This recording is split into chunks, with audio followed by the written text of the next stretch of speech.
श्री शिवाय नमस्तुभ्याम हर हर महादेव। गुरुजी पंडित प्रदीप मिश्रा जी द्वारा आज 7 अक्टूबर हापुड़ में चल रही श्री हनुमंत शिव महापुराण कथा के तीसरे दिन की कथा पूर्ण हो चुकी है।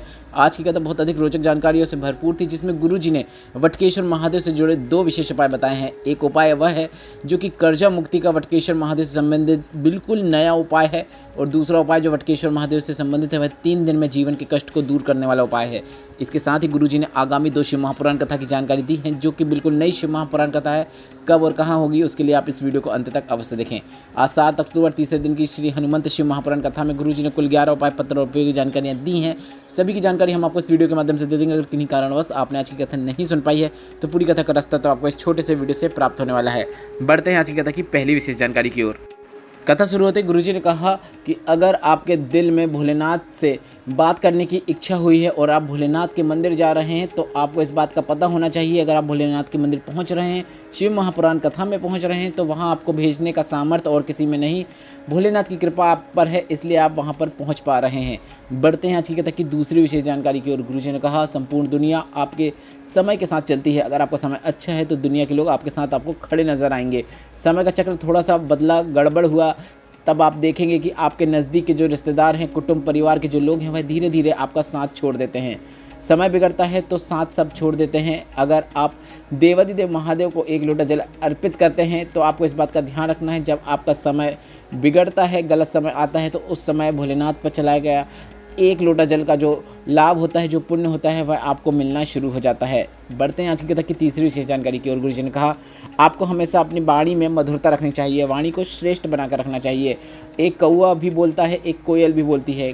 क्या कौआ ने किसी का कुछ बुरा किया है जो कौआ सभी को बुरा लगता है? क्या कोयल ने किसी का कुछ अच्छा किया है ताकि वह सभी को अच्छी लगती है? ऐसा कुछ भी नहीं है। दोनों की वाणी में अंतर है। कोयल की वाणी सबको मधुर लगती है, कौए की नहीं।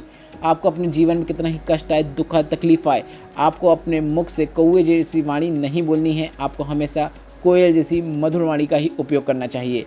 बढ़ते हैं आज की कथा की चौथी विशेष जानकारी की ओर। गुरुजी ने कहा शिव महापुराण की कथा कहती है अगर कर्जा बढ़ जाए, कितने ही कर्जे में आप लबालूम हो जाए, तो आपको निराश होकर नहीं बैठना है। जितना अभी तक प्रयत्न करते आए हैं उससे 4 गुना अधिक प्रयत्न करना है, 4 गुना अधिक मेहनत करना है, और साथ ही साथ शिव महापुराण के अनुसार एक सरल और आसान उपाय करना है। गुरुजी ने आज वटकेश्वर महादेव वाले जो 2 उपाय बताए हैं उसमें से पहला उपाय इस प्रकार है।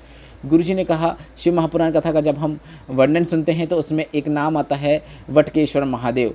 आपको लग रहा है कि बहुत कर्जा बढ़ गया है, बहुत आप कर्जे में लबालूम हो गए हैं, तो आपको एक सरल और आसान उपाय करना है। वटकेश्वर महादेव का नाम लेते हुए आपको 1 कलश का जल वट वृक्ष के नीचे रोज अर्पित करना शुरू कर देना है। इसके साथ ही आप जब पहले दिन जल अर्पित करने जाएंगे तो वट वृक्ष के नीचे की ही जड़ का थोड़ा सा टुकड़ा आपको प्राप्त कर लेना है, और उस जड़ को आपको लाल कपड़े में लपेट कर अपने आप घर में रख सकते हैं, अपनी अलमारी में रख सकते हैं, अपने पर्स में रख सकते हैं, या फिर अपने व्यापार वाले स्थान में रख सकते हैं। किसी भी एक स्थान में रखना है, इस बात का आप याद रखें।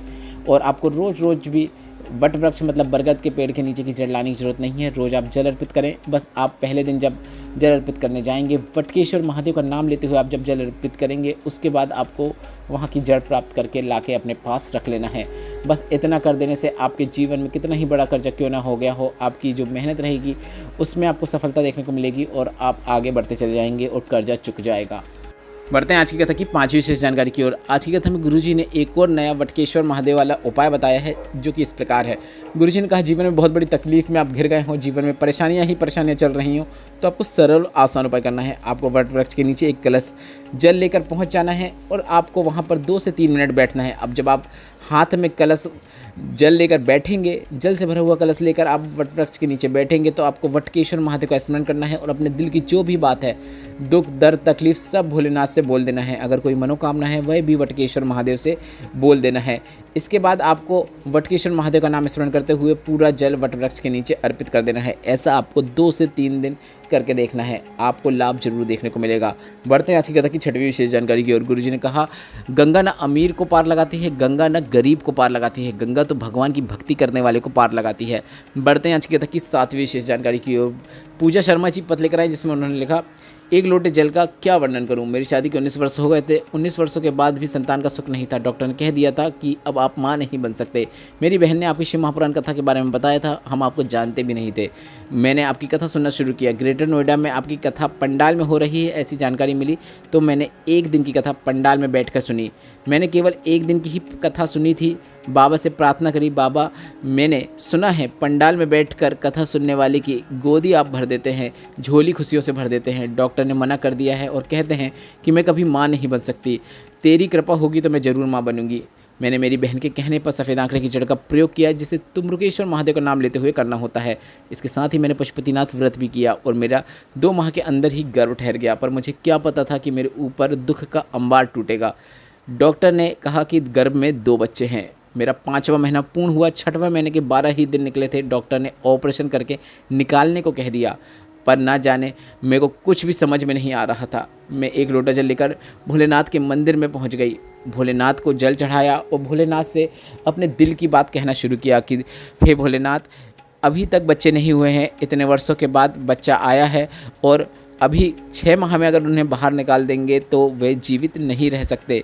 इसके बाद मैं भोलेनाथ से बोल के गई कि आपको ही संभालना है। मेरा ऑपरेशन हुआ, मैंने 2 स्वस्थ बच्चों को जन्म दिया। बाबा की कृपा से दोनों बच्चे अब ठीक हैं, स्वस्थ हैं और डॉक्टर भी हैरान हैं कि इतनी कम समय में बच्चे हुए हैं और वे कैसे सब ठीक हैं। उसी का आभार व्यक्त करने हम कथा पंडाल में आए हैं।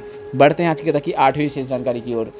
सौरभ जी पत्र लेकर आए, जिसमें उन्होंने लिखा, एक लोटे जल का क्या वर्णन करूँ। संगीत का शिक्षा ले रहा था, साथ ही मैंने कई ऑडिशन दिए, मेरा सिलेक्शन नहीं हो रहा था। 3 बार ऑडिशन दिए पर मेरा कहीं पर सिलेक्शन नहीं हुआ। माँ के कहने पर पशुपतिनाथ व्रत किया, शंकर भगवान पर जल चढ़ाना शुरू किया। एक बेलपत्र की बीच वाली पत्ती में शहद लगाकर उसे शिवलिंग पर चिपकाते हुए ऑडिशन देने गया। मेरा सिलेक्शन हो गया है। उसी का आभार व्यक्त करने हम कथा पंडाल में आए हैं।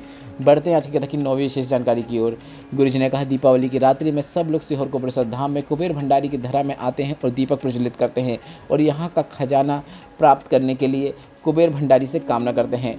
दीपावली की रात्रि को दीपक लगाते हैं और अगले दिन सुबह कुबेर भंडारी से आशीर्वाद रूपी खजाना लेकर चले जाते हैं। बढ़ते हैं आज की कथा की 10वीं विशेष जानकारी की ओर। प्रियंका जी पद लेकर आई, जिसमें उन्होंने लिखा, पहले मैं आपको नहीं जानती थी, ना ही आपकी कथा सुनती थी। मेरी ओवरी में गांठ हो गई थी। परिवार वालों के कहने पर मैंने मंदिर जाना शुरू किया। शंकर भगवान पर जल चढ़ाकर उस जल का आचमन करना शुरू किया। आपकी कथा सुनना शुरू किया। मौसी ने मंदिर में झाड़ू पोछा करने को कहा। मैं सुबह सुबह ही जाकर झाड़ू पोछा कर देती। सीहोर जाकर रुद्राक्ष लेकर आई। इसी बीच मेरा एक्सीडेंट भी हुआ, जिसमें मैं बाल बच गई और मेरी गांठ का साइज जो पहले था उससे अब कम होता जा रहा है। उसी का आभार व्यक्त करने में कथा पंडाल में आई हूँ। बढ़ते हैं आज की कथा की 11वीं और अंतिम जानकारी की ओर। गुरुजी पंडित प्रदीप मिश्रा जी की आगामी शिव महापुराण कथाओं की जानकारी इस प्रकार है। इस शिव महापुराण कथा के बाद अगली शिव महापुराण कथा 14 से 20 अक्टूबर तक फिरोजाबाद में होगी और उसके बाद अगली शिव महापुराण कथा जो होगी वह 4 से 8 नवंबर 2024 तक होगी। और यह कथा का एड्रेस भी आज गुरुजी ने बता दिया है। इस कथा का एड्रेस जो है वह IMP ग्राउंड सेक्शन 66 मतलब सेक्शन 66 फरीदाबाद हरियाणा में कथा होगी, जिसके जजमान प्रवीण जी रहेंगे। इस वीडियो में बताया गया उपाय से संबंधित कोई प्रश्न है तो वे प्रश्न आप कमेंट बॉक्स से पूछ सकते हैं। मेरे द्वारा दी गई जानकारी अगर आपको थोड़ी सी भी उपयोगी लगी तो इस वीडियो को लाइक करके कमेंट बॉक्स में हर हर महादेव टाइप कीजिएगा। श्री शिवाय नमस्तुभ्यम। हर हर महादेव।